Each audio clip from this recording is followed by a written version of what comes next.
반갑습니다. 오늘은 선운사에서 강의를 하겠습니다. 제가 이 불교 숫자로서 모든 경전을 풀고 숫자로서 불교 용어도 말씀을 드리고 있는데요. 오늘 저희와 같이 공부할 것은 숫자로 풀어보는 경전 중에 금강경 경찬이라는 데서 숫자를 알아보기로 하겠습니다. 금강경이라 하면 여러분들이 모두 한 번쯤은 접해 보셨고요. 금강경에 그 숫자라는 게 나와요. 금강경은 우선 32장으로 되어 있지만은 그 글자 수가 1149개의 숫자로 금강경이 이루어져 있죠. 금강경 사상은 공사상입니다. 공사상인데 이 공이라는 것은 없다는 이야기를 더 초월해서 있다 없다가 아닌 공의 세계, 허공 세계 이렇게 보시면은 이 허공이라는 것은 어마어마한 경지죠. 여러분이 허공이라는 것은 하늘을 생각할 수 있고 우주의 공간을 생각할 수 있는데요.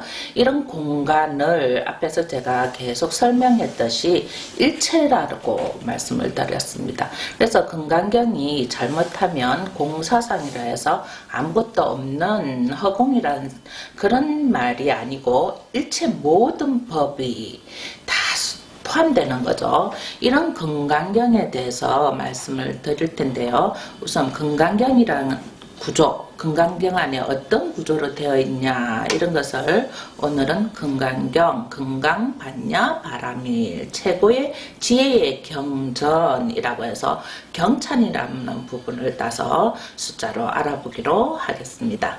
자, 금강경 경찬은 어떻게 해서 나온 이야기냐 하면요.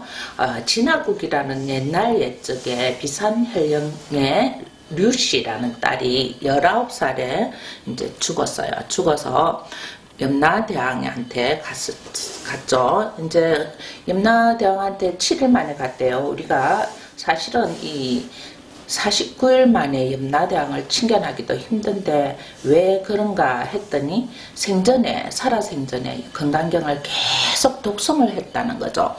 그렇게 금강경을 계속 독송을 하면서 염라대왕한테 가서 너는 살아생전에 무엇을 했느냐 하니 나는 금강경을 외우고 읽고 사경이라는 거예요. 쓰고 했다 하니까 그러면은 너는 금강경 경찬을 했느냐 하니까 그런 것은 세상에 없습니다 라고 말씀을 드렸어요. 그랬더니 염라대왕이 경찬이란 것은 이런 것이다 하고 말씀을 드려서 이제 너는 다시 세상에 보내줄 테니 나가서 금강경 경찬을 다시 읽고 돌아오너라 했대요. 그래서 그 금강경 경찬을 들고 다시 살았어요. 살아서 그것을 읽고 이게 어떤 뜻인가 알고 다시 극락으로 갔다는 그런 이야기가 있습니다. 그와 마찬가지로 제가 오늘 설명할 것은 숫자로 풀어보는 금강경 경찬 이 뜻인데요. 경찬이라 해서 우리가 찬불, 찬양 이런 이야기죠. 금강경을 예찬한다 이런 이야기입니다. 이 금강경이라는 거와 경찬이라는 것은 약간의 구분이 있는데요. 금강경은 여러분들이 어떤 허공이나 공의 세계, 공사상을 수보리와 세존이 서로 선문답을 해서 이 세상의 뜻을 지혜를 내는 거죠. 그렇다면 그 지혜를 내는 것을 여러분이 32장으로 계속 읽어도 무슨 뜻인지 잘 모르는 거예요. 금강경이 무슨 뜻이냐 하면 최고의 지혜를 내는 것 또는 공사상 이렇게는 알려져 있지만 그 속에 어떤 구조로 어떻게 되어 있는지는 이렇게 경찬을 통해서 알 수 있다는 거죠. 이 금강경이라는 숫자가 앞에서 말했듯이 1149 이 글자 수가 잘 기억이 안 날 건데요. 49라는 것은 우리가 금강경을 절에서 예불하고 하기가 쉽지 않지만 천도제 할 때 보통 금강경을 한 번씩 스님네들이 읽어드려요. 그 49제 때 읽어주죠. 그래서 그런 것을 연관시켜서 숫자 1149자라고 생각하시면 금강경의 숫자가 그렇게 이루어져 있구나. 그리고 또 32장 한 장 한 장 설명 한 장 한 장 뜻을 묻고 대답하는 거죠.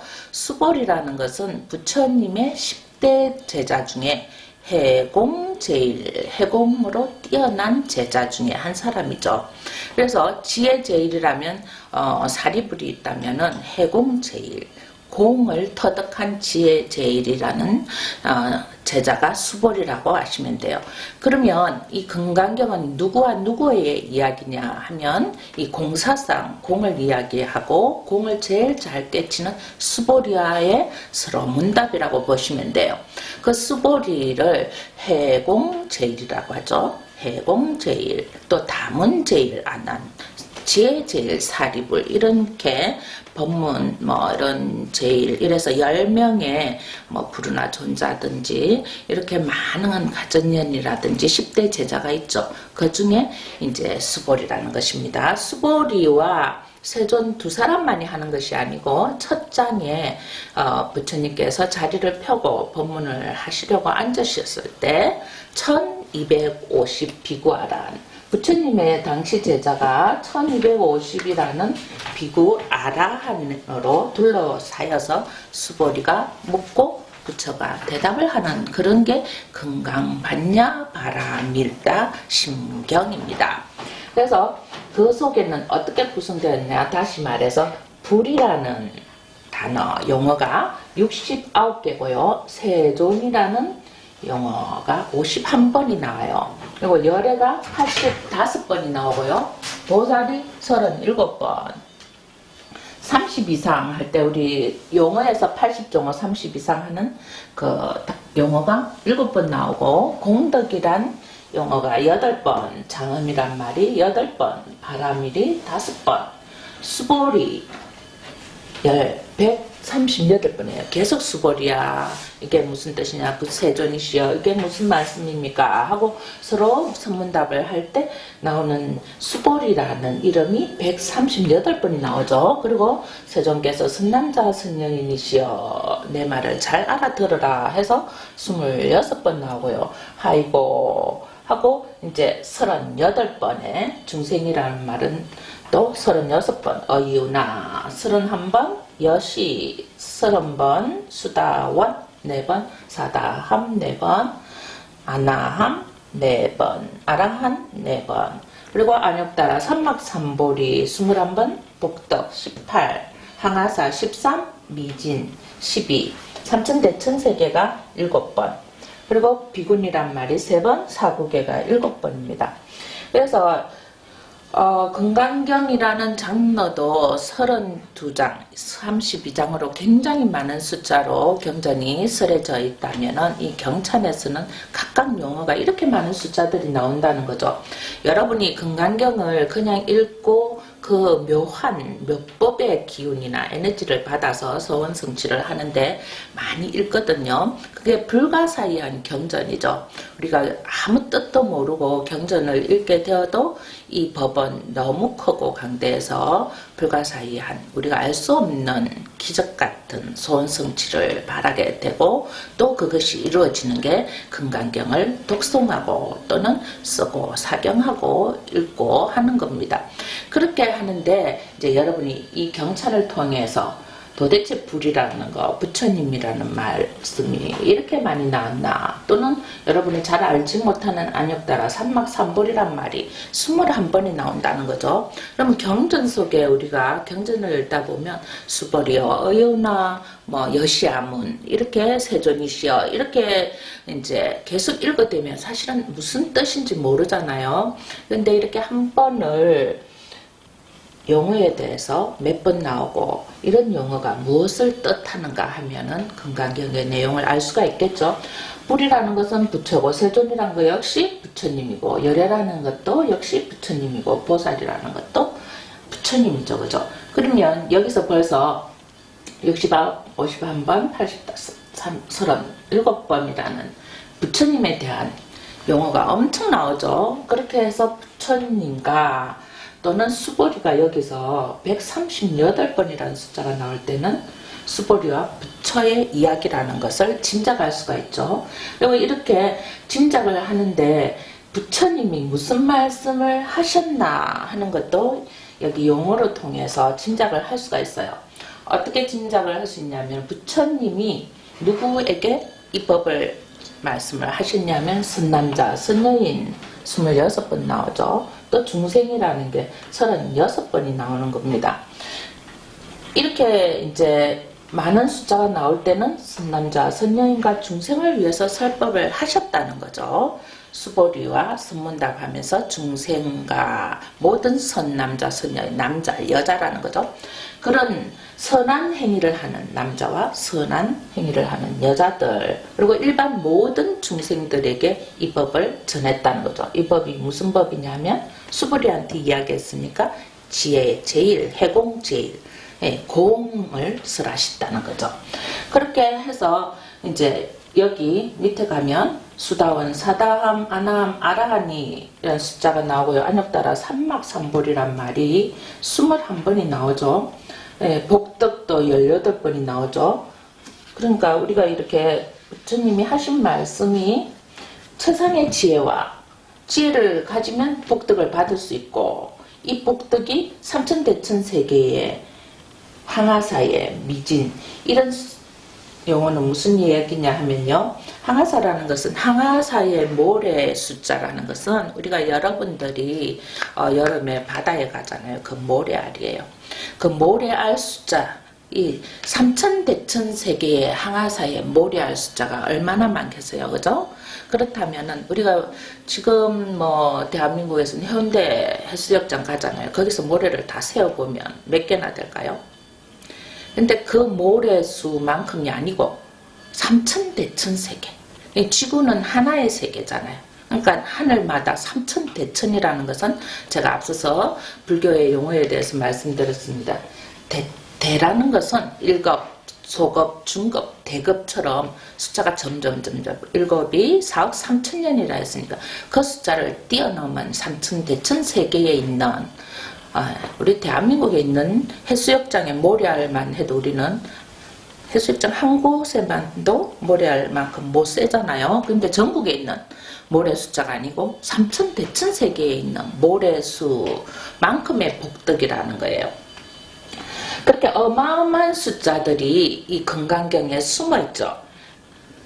이런 숫자를 여러분이 보셨을 때 단지 부처와 수보리, 부처 한 사람과 수보리 한 사람의 이야기인 줄 알고 공이 무엇인지 모르겠지만 공사상을 이야기한 것이라고 단순히 하면 그 뜻의 지혜를 아무리 깨우치고 금강경을 읽고 외우고 써도 약간의 복덕을 받지만은 어떤 그 가치, 그 숫자, 강대한, 무한한 숫자를 모르고 있었다는 거죠. 이렇게 찾아보니까요, 이 숫자들이 엄청난 거예요. 여기서 항아사의 모래수, 삼천대천세계의 항아사의 모래수만큼, 또 미진이라는 것은 무엇이냐면 먼지죠. 티끌, 보이지 않는 이 먼지가, 우리는 기껏해야 이렇게 옷에 있는 먼지를 조금 털고 약간 몇 개가 있겠지 하지만 이 미진이라는 숫자는요, 햇빛에 우리가 보면은 이렇게 먼지들이 막 수없이 있는 것을 한 번씩 경험해 보셨을 겁니다. 이 보이지 않는 공간의 세계만큼 그 티끌 같은 먼지로 꽉 차여 있다는 거죠. 요즘 제일 비유할 수 있는 게 항사죠. 항사의 먼지가 뭐 중국부터 우리나라까지 전 세계를 덮잖아요. 그 먼지 수만큼. 이렇게 숫자라는 게 하나의 미진이 아니고 어마어마한 숫자가 나와요. 그래서 금강경이라는 것을 이렇게 숫자를 풀어보니까 이렇게 많은 숫자들이 나오면서 부처님과 수보리가 중생과 선남자 선녀인에게 수담, 사담, 아남, 아라한가에 들면서 최상의 지혜로 최상의 복덕을 받고 이런 항아사의 미진과 삼천대천세계에 있는 숫자보다 더 많은 공덕을 받을 수 있다. 무엇을? 수보리처럼 이 세상이 허망하다, 공이다는 것을 깨치면, 이 뜻이에요. 그래서 부처님께서 하신 금강경의 원뜻은요, 사구계라 해요. 4개의 단어죠. 그러니까 무슨 얘기냐면 이 세상에 여러분이 보고 듣고 먹고 또는 뭡니까 움직이고 행위하는 모든 것이 상이 없다면, 상이 허망하다는 것을 알면 부처를 보게 된다는 이야기예요. 우리는 절마다 가서 부처님을 다 뵙고 삼배를 하고 부처님을 친근했다 하고 우리는 오늘 부처님이 참 우리를 맞이해 주더라, 또는 거기 가니까 부처님이 굉장히 크더라, 또는 절이 어마어마하게 부처님이 많더라 이야기를 하지만 이미 우리가 뭐예요? 눈으로 부처님을 보았다는 거죠. 상이죠, 상. 불상 이렇게 비유를 하면 됩니다. 불상이라는 것 부처님을 상으로 만들어 놓은 거죠. 그렇다면은 이게 불상이란 상을 이미 봤다면은 부처가 아니다.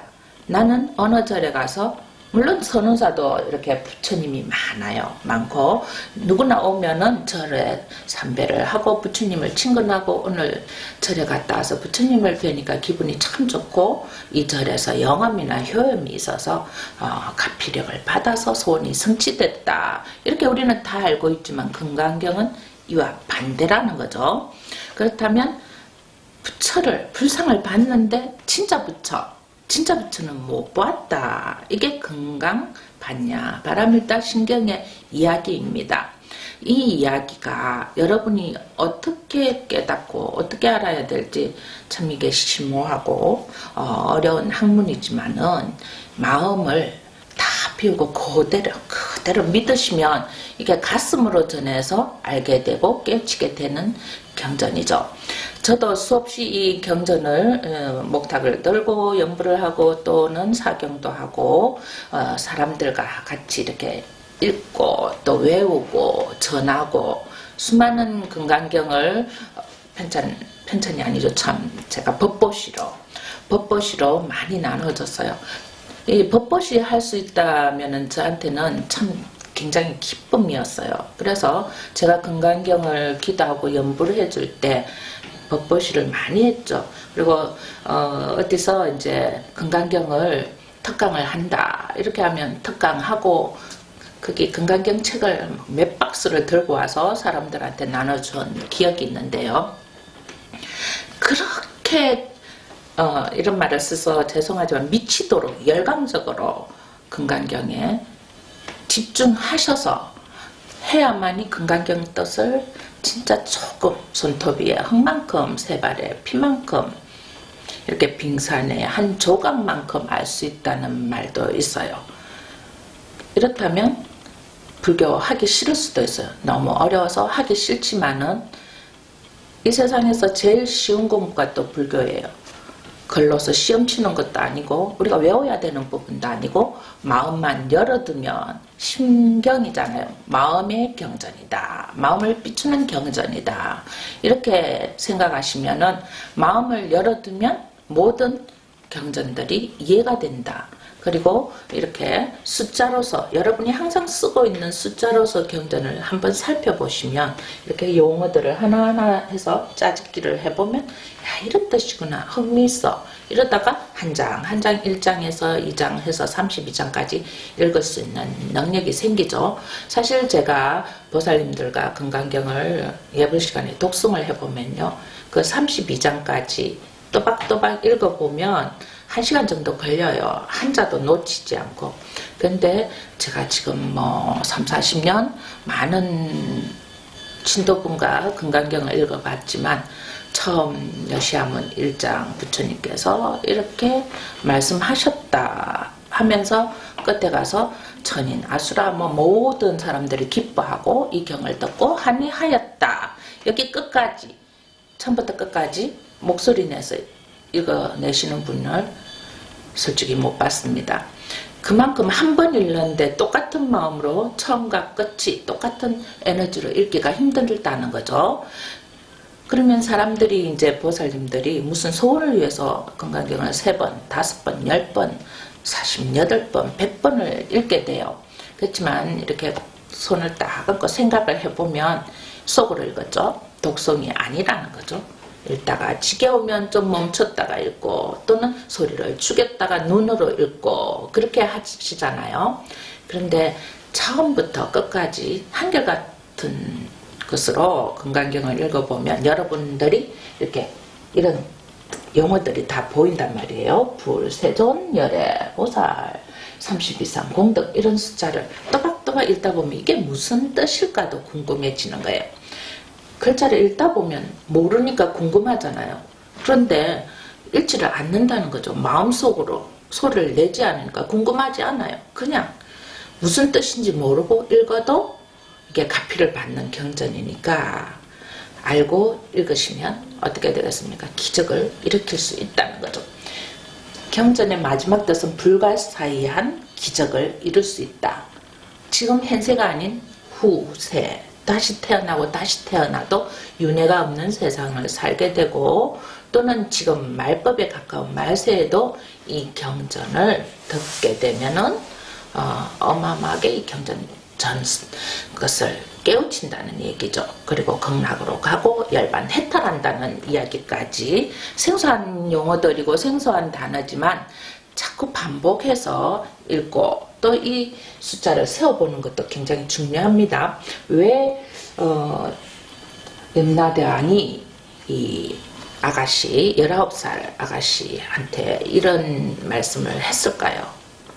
읽고 독송하고 사경을 열심히 썼는데 왜 경찬을 가서 하고 오라, 금강경을 계속 하고 죽었는데 다시 보내줬다는 거예요. 왜 해라? 제 생각에는 이런 숫자를 설명했다는 것은 너는 금강경을 읽고 썼고 외우기는 했지만 그 속의 뜻은 몰랐지 않겠는가. 그리하여 금강경을 이런 부처님이 몇 번 나오는지 또 수다원이 몇 번 나오는지 제대로 파악해서 잘 읽고 그 뜻을 알고 와라. 뜻을 알았을 땐 지옥에 안 가겠죠. 극락으로 바로 간다는 거예요. 무슨 뜻인지 아니까요. 그래서 여러분도 이 세상에 와서 불법 만나기도 굉장히 힘들어요. 사람으로 나기도 힘들고 불법과 인연되기도 힘들다고 했죠. 사람으로 태어나는 게 100대급이라고 했잖아요. 1급이 4억 3천년이라고 했는데 우리가 죽어서 다시 사람의 몸을 받기로는 100대급이 걸리고 또 그 속에서 부처님을 만나고 불법을 만나기에는 눈먼 거북이가 3천년에 한 번 태평양 한바다에 올라와서 구멍 뚫린 판자에 목을 끼워 넣는 그런 세월이에요. 그렇게 힘들고 또 이 세상에서 가장 작은 겨자씨가 하늘에서 그죠? 바늘이 떨어져서 그 작은 겨자씨를 맞출 정도의 불법 인연 맺기가 힘듭니다. 지금 어떻게 종교가 불법이고 부처님을 믿고 그런 게 아니고 정말 부처님의 경전 말씀 이것이 진실이다. 금강경이 정말 진리고 반야신경이 진리고 또는 모든 법화경 또는 하원경이 진리이다. 나는 이것을 하고 싶어. 읽고 싶어, 알고 싶어 할 때는 우리한테 어마어마한 복덕이, 공덕이 생긴다는 거죠. 읽는다는 것은 공덕이 생기는 거예요. 이 용어 중에 보리심이라는 얘기 있어요. 보리심은 내가 깨닫는다고, 공덕, 보살심은 내가 짓는다는 겁니다. 무엇인가 보시를 하고 절에 불사를 하고 이렇게 해서 공덕을 짓는 것이고, 공덕을 짓지 않아도 내가 이런 경전을 보고 부처님 말씀을 깨닫게 되면 보리심이라고 하죠. 이렇게 보리심을 낼 수 있는 사람이 보살 단계고 열애가 될 수 있고 세존이 될 수 있고 불이 될 수 있는 거죠. 그래서 이렇게 공덕은 장엄한다는 것은 불사의 장엄이라고도 얘기할 수 있고, 바람이라는 것은 지혜예요. 지혜. 그대로 우리가 이제 지혜를 깨닫는 거. 육바람일 공부하셨죠. 보시지계 인력 선정. 예, 봤냐. 이렇게 육바람이라는 것은 지혜라는 얘기죠. 그럼 바람이란 말은 5번 나오고요. 예, 여기서 또 사구계라는 게 7번이 나오는데, 다른 이런 용어들은 비교적 이제 전체 32장을 구성하면서 한 번씩 다 나오는 이야기고, 제일 금강경에서 중요해야 될 게 이 사구계만 알아도 됩니다. 그러니까요. 수다원가, 사다원가, 아나원가, 아라원가, 다시 돌아오지 않는 부처의 세계까지 올라가는 지혜. 이런 지혜보다도 사국의 하나만 알면 된다 항아사의 모래, 삼천대천세계의 미진, 이런 모든 숫자보다도 사국에 하나만 깨치면 극락, 왕세 할 수 있고 최상위지의 수보리가 될 수 있다. 이 정도의 지혜를 깨친다는 이야기죠. 사국에는 무조건 외우셔야 돼요. 정말 우리가 이 경전을 금강경 뜻을 모르면 사국에조차도 매일 들어도 모르는 게 사국에입니다. 저도 금강경을 이렇게 공부하고 여러분한테 강의를 하고 있지만요. 갑자기 사국에 얘기해봐 하면 정말 말하기가 힘들어요. 제가 이렇게 학문적으로 외워서 용어를 설명을 하고 마음의 음식 학식적으로 여러분한테 강의를 한다면 항상 사국계라는 건 머리에 들어있어서 세상의 모든 형상이 허망하니 내가 부처를 볼 수 없구나. 계속 보는 게 부처가 아니고 내가 모든 물질을 내 스스로 보는 것이니까 부처가 될 수가 없죠. 이렇게 사국계가 머리에 딱 박힐 것인데 사실은 경전들이 전부 심자가 들어가요. 그죠? 마음에서 우러나와서 그 뜻을 이해하고 그 뜻을 이해하였을 때는 어떻게 됩니까? 바로 실천이 되죠. 여러분이 경전을 아무리 읽고 절을 천배를 하고 또는 부처님한테 많은 불사를 한들 내가 돌아서서 부처 행위를 할 수 없습니다. 그것은 무엇이냐면 이 뜻을 제대로 알지 못하다는 거죠. 그렇게 해서 금강경에 나오는 이 수많은 글자들을 다 용어를 다 외우고 터득을 하고 숫자가 몇 개? 69개. 불은 이제 69 숫자가 나와. 세조는 51번 얘기했어. 이렇게 다 외우더라도요. 돌아서서 내 마음이 물질을 가지고 싶고 욕망이 생기고 좋은 것 나쁜 것 구분하고 착한 사람 나쁜 사람 좋아하고 싫어하고 이런 마음에서 벌써 금강경이란 뜻을 이해하지 못하였다는 거죠. 그러니까 사국계라는 것도 마음으로 계속 가는 데마다 이거 아니야 이거 아니야 이렇게 나는 없어 바깥 세상도 없어 이렇게 해서 자유자재한 마음 편안한 마음을 이룰 때까지 그것이 실천행위 돼요. 사람과 사람이 만나도 이걸 따지고 저 사람이 어떨까 하는 것은 사국계를 알지 못하는 거죠. 그냥 보면 저 사람을 도와주고 싶고 보시하고 싶고 어려운 사람이 있으면 나의 것이 아깝지 않고 마음 그대로 보이는 그대로 베풀 수 있는 단계가 사국계를 깨친 단계라고 보시면 돼요. 그래서 사국계를 설명하기가 힘들고 여러분이 사국계를 수만 번 여기 있는 1149의 글자 수보다 더 많은 숫자로 사국계라는 개성을 외우려고 해도 외워지지가 않습니다. 우선 그 마음이 동하여야 이 뜻의 깊이가 가고 외웠다고 해서 되는 게 아니라고 했죠. 실천이 되는 것이 사국계다. 그래야만 열애가 보인다. 부처가 보인다는 이야기를 했어요. 그러니까 금강경도 1장에서 1250 비구 아란을 둘러앉혀서 마지막에 설명하신 말이 사국계를 이야기한 겁니다. 수보리하고 계속 32문은 32장을 문답을 하다가 결국은 사국계 설명을 한 거죠. 너희들은 이 모든 형상이 허망한 줄을 알아라. 그러면 너희가 바라는 부처 깨달음을 알게 될 것이다. 거기에 둘러싼 모든 천인 아수라까지 유정 무정 눈에 안 보이는 모든 생명체나 무생물체나 이런 분들이 부처님을 보고 한이하고 기쁘게 절을 올리고 했다는 이야기가 금강경이죠. 그래서 여러분한테 금강경을 1장, 2장 또 구체적으로 설명을 해드리겠지만은 오늘은 금강경 전체의 구성이 금강반야바람이다. 경찬으로 이해를 할 수 있고 그 경찬 속에는 수많은 용어들의 숫자가 나오고 그 용어들을 모두 이렇게 연관을 지어보면 금강반야바람일다의 뜻을 이해가 가기가 쉬울 것이다. 그리고 그 많은 금강경의 풀이를 이해를 하였을지언정 부처를 보기가 힘들다.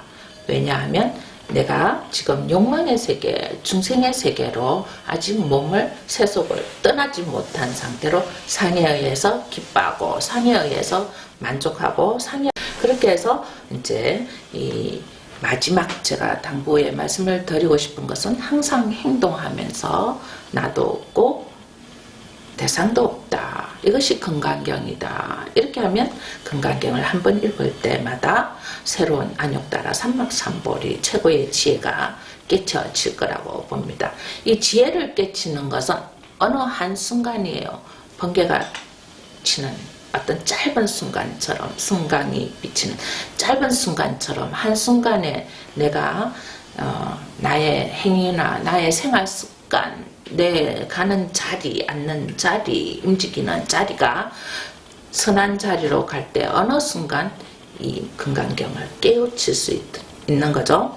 금강경 한 것만 깨우치면 팔만대장경의 모든 내용을 깨우칠 수 있습니다. 열애께서도 석가모니도 이제 불도 세존도 똑같은 이름입니다. 49년 동안 설명을 하셨대. 설법을 하신 거죠. 많은 설법한 게 49년인데 또 45년으로 계산하는 데도 있어요. 31년을 금강경을 설하였다고 합니다. 그렇다면 이 금강경의 중요성이 어마어마하겠죠. 이 금강경을 누구한테 설했냐고요? 부처한테 한 게 아니에요. 여러분한테 설명을 한 것입니다. 여러분이 세상을 부자로 살고 싶고 또는 명예롭게 살고 싶고 똑똑하게 살고 싶어서 금강경 반야바라밀 이걸 31년 동안 하신 거죠. 그러니까 여러분들이 절에 가시면 보살님들이 금강경은 뭐 당연히 외우고 하지만 제가 무슨 뜻이냐 한번 물었을 때 대답을 할 수 있어야 된다는 거죠. 지금 이 강의를 듣고 계신 불자님이나 또 관심이 금강경에 대해서 알고자 하시는 분들은 금강경이 우선 무슨 뜻인지 핵심이 무엇인지 한번 생각해보는 시간이 되었으면 합니다. 오늘은 여기까지 금강 반야바라밀다 경찬의 숫자를 알아보는 시간이 되었습니다. 다음에는 금강경 설하겠습니다.